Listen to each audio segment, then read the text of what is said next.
Subject కి ఒక teacher ఉంటారు, అన్ని సబ్జెక్టులు నన్ను చదవమంటారు. ఇంత చిన్న బుర్రలో అన్ని ఎలా నింపాలి? Class work, home work, fair notes అంటారు. సబ్జెక్ట్ కి 3 బుక్స్ పెట్టి బ్యాగ్ నింపుతారు. ఇన్ఫాక్ట్ నా బరువు కన్నా నా బ్యాగ్ బరువే ఎక్కువ.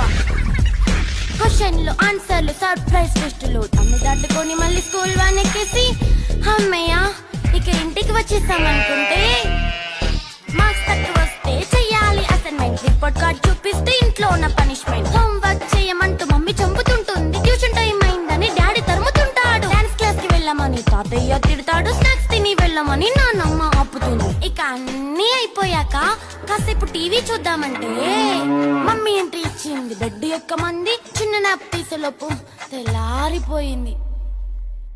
అయ్యో మళ్ళీ మొదలు ఈ స్కూల్ కష్టాలు.